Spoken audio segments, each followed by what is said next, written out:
Bonjour.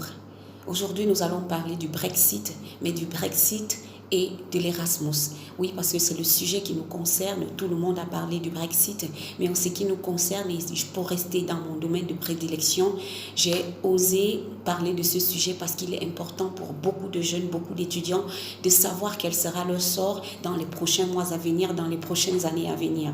On a longtemps parlé du Brexit, mais toujours est-il que de nos jours, depuis quelques jours, on ne parlera plus jamais de Brexit, mais plutôt de Task Force Europe, qui signifie justement un changement de programme de l'Union européenne qui a vu le Royaume-Uni changer de camp, qui a décidé justement, ce Royaume-Uni-là, de partir de l'Union européenne. Alors, c'est une semaine donc historique pour le Royaume-Uni, une semaine historique parce qu'après 3 ans et demi de lutte, 3 ans et demi de psychodrame, finalement, le pays sort de l'Union européenne. Et pour le Premier ministre Boris Johnson, c'est une consécration du moment où l'ancienne chef de l'exécutif britannique, elle aussi, avait essayé déjà de signer des accords avec l'Union européenne. Mais ces accords ont été rejetés bien 3 fois. Et je pense que vous tous, vous étiez au courant de cela, repoussant ainsi la date du Brexit du 29 mars 2019, qui avait été justement cette tant attendue, au 31 janvier 2020. Donc, il y a de cela quelques jours. Qu'est-ce que nous allons donc dire? C'est la fin d'un feuilleton, ou alors, du moins, la fin du premier acte d'un feuilleton.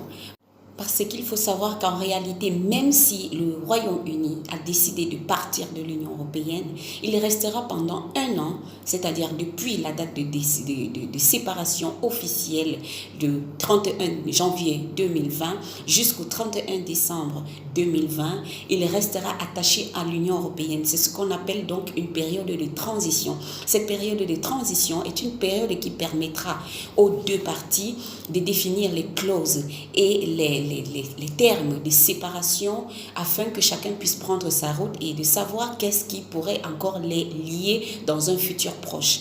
En réalité, donc, qu'est-ce que cela signifiera pour les deux parties? Que l'Union européenne siégera, l'Union européenne aura toujours ses réunions, ses assemblées, mais seulement le Royaume-Uni ne pourra pas y participer. Donc, même si le Royaume-Uni ne participera plus aux assemblées de l'Union européenne, même si le Royaume-Uni ne siégera plus aux institutions de l'Union européenne, il restera quand même, comme le dit un mémo, je cite, de la Commission européenne, considéré comme un État membre de l'Union européenne.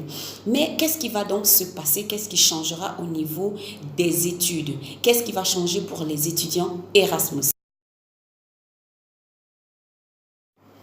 Il faut déjà dire que le programme Erasmus reste l'une des réussites totales vraiment de l'Union européenne.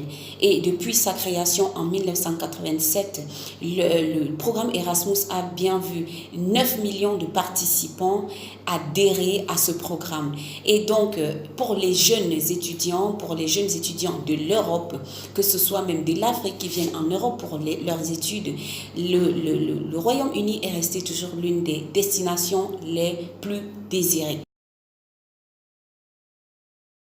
La bonne nouvelle, c'est que vous ne devez pas paniquer, donc aucune panique, parce que comme je l'ai dit plus haut, le Royaume-Uni se trouve encore dans une période de transition, ce qui signifie tout simplement que tous les accords signés avant la proclamation du Brexit seront respectés, c'est-à-dire s'il y a eu des accords d'Erasmus, par exemple, qui devraient aller jusqu'à un certain nombre d'années, ces accords-là devront être respectés depuis le début jusqu'à la fin du contrat.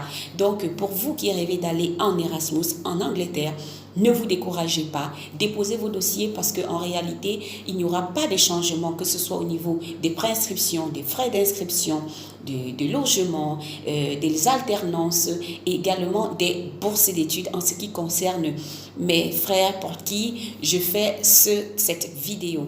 Donc, je vais vous demander tout simplement de ne pas vous décourager. Allez déposer vos dossiers. Déjà, nous sommes encore dans les termes. Je pense que dans les temps, je pense que les demandes se font déjà jusqu'en mars. Donc, pour toi qui étais en train de te poser des questions, ne t'arrête pas en chemin. Va déposer tes dossiers parce que les accords avaient déjà été signés de toute façon avant le 31 janvier 2020. Concernant les visas, la Commission européenne a proposé des mesures exprès au Royaume-Uni pour permettre aux étudiants, à tous ceux-là qui voudraient aller étudier en Angleterre, au Royaume-Uni en général, de ne pas se déranger pour la question du visa. C'est-à-dire ceux-là qui partent pour étudier en Angleterre ne devraient pas faire une demande de visa et vice-versa pour les ressortissants de la Grande-Bretagne, du Royaume-Uni. Et justement, ce qui sous-entendrait que pour vous qui êtes en Europe, pour vous qui êtes ressortissants de l'Union européenne, la carte d'identité suffirait pour vous déplacer. Et pour vous, par contre, qui êtes ressortissants de la zone extra-communautaire, rien ne devrait changer. C'est-à-dire, vous devez toujours faire votre demande de visa et faire sa demande de visa et attendre justement les délais, voilà, les délais qui vous sont souvent imposés. Et bon, pour la suite, on espère bien que les choses ne changeront pas parce que il viendra justement au gouvernement de Boris Johnson de changer les choses et de voir comment faire pour manœuvrer cette nouvelle clause qu'ils pourront mettre à nu devant le monde entier d'ici janvier 2021.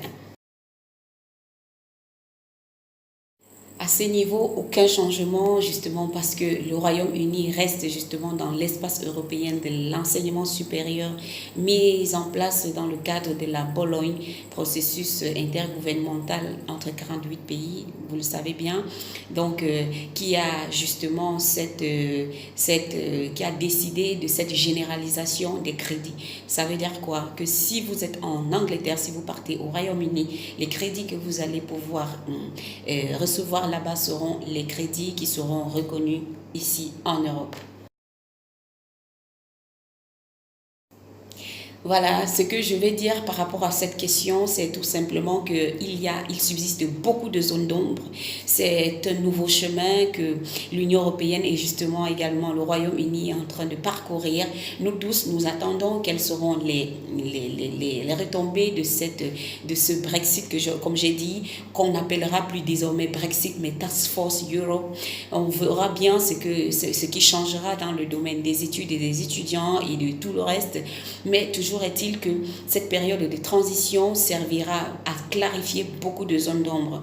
Mais ce qui est sûr, c'est qu'il y aura beaucoup plus de difficultés pour les professionnels et pour les résidents permanents. En ce qui nous concerne et en ce qui vous concerne, mes chers, restez focus et voilà, commencez à penser à d'autres destinations si jamais vous étiez vraiment poussé, voilà, à vouloir aller que au Royaume-Uni.